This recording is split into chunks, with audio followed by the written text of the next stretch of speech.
Hello అండి, welcome to Bindu's దునియా. మనం ఇప్పుడు ఎక్కడికి వెళ్తున్నామో తెలుసా? కేపీహెచ్బిలో ఉన్న వేణుగోపాల స్వామి టెంపుల్ దగ్గరికి అండి. ఈ టెంపుల్ వచ్చేసి మనకి ఫోరం మాల్ ఉంది కదా, ఫోరం మాల్ పక్కన ఉంటుంది అనమాట. అక్కడ నుంచి ఒక 1.5 కిలోమీటర్ లోపలికి వెళ్ళాల్సి ఉంటుంది.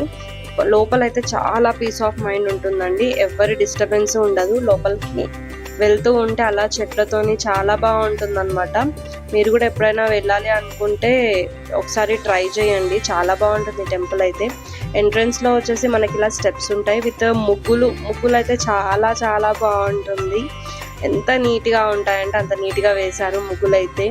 అండ్ శంకు చక్రాలు అలా కొండల పైన నామాలు వేసేసి చాలా నీట్గా అంటే నీట్గా పెట్టారు. స్టెప్స్ నుంచి అలా పైనకి వెళ్తూ ఉంటే మనకి టెంపుల్ కనిపించేస్తుంది. ఎక్కువ పెద్దగా స్టెప్స్ ఏమీ ఉండవు, ఈజీగానే ఎక్కేయచ్చు.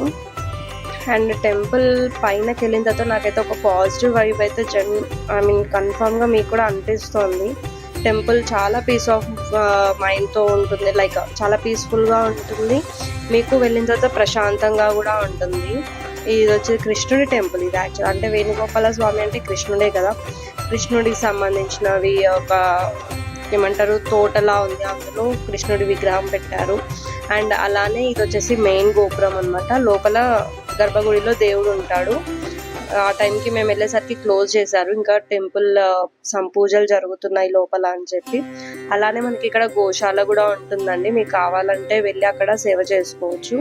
అండ్ అదే టెంపుల్ ఆవరణంలో మనకి ఆంజనేయ స్వామి టెంపుల్ కూడా కనిపిస్తోంది. మీరు చూడవచ్చు అక్కడ నుంచి సిటీ చూస్తే ఎంత బాగా అనిపిస్తుందో. ఇంకా రియల్గా చూస్తే ఇంకా చాలా బాగుంటుంది. నాకైతే చాలా ప్లెజెంట్గా అనిపించింది, చాలా నీట్గా కూడా మెయింటైన్ చేస్తున్నారు టెంపుల్ని. చూడొచ్చు ఇక్కడ ఒక కళ్యాణ మండపం కూడా ఉంది. అండ్ కళ్యాణ మండపం పక్కన మనకి మెయిన్ ఎంట్రన్స్ అనమాట. ధ్వజస్తంభం దగ్గర దండం పెట్టుకొని అలా మేము లోపలికి వెళ్ళిపోయాము. లోపలికి వెళ్ళేసరికి 8 o'clock వరకు ఓపెన్ దేవుని దర్శనం కుదరదు, పూజలు జరుగుతున్నాయి. 8 o'clockకి దర్శనం ఇప్పించి క్లోజ్ చేస్తారు టెంపుల్ అన్నారని చెప్పి మేము వెయిట్ చేస్తూ ఉంటే అదే టైంలో వర్షం కూడా పడుతుంది, లైక్ చిన్న చిన్న జల్లులు అవి పడుతున్నాయి. చాలా బాగా అనిపించింది. అంత ఓపెన్ స్పేస్లో గాలి చాలా బాగా వస్తూ ఉంది. అండ్ అలా ప్లెజెంట్గా కూర్చొని ఉన్నాము. నియర్లీ ఒక 1/2 hour to 40 minutes కూర్చొనే ఉంటాం అక్కడ. చాలా అంటే చాలా బాగుంది. ఇక్కడ కొంతమంది ముడుపులు కూడా కడుతున్నారు దేవుడికి. మీరు ఏదైనా మొక్కుకొని కడతారంట, లైక్ పిల్లల కోసం కానీ మ్యారేజ్ అవ్వని వాళ్ళు కానీ. చాలా ఇంకా ఎక్కువ వర్షం పడుతుందని చెప్పి లోపలికి వచ్చి కూర్చున్నామండి. చాలా చాలా ప్లెజెంట్గా ఉంది, నాకైతే చాలా బాగా నచ్చింది. మీరు ఎప్పుడైనా ఈ టెంపుల్కి వెళ్ళారా? వెళ్తే మీకు ఎలా అనిపించింది కింద కమెంట్ సెక్షన్లో కమెంట్ చేయండి. మీకు లొకేషన్ కావాలంటే కింద డిస్క్రిప్షన్ బాక్స్లో ఇస్తాను, ఒకసారి చెక్ చేయండి. Thank you so much for watching. Please do like, share and subscribe in this dunya. Thank you.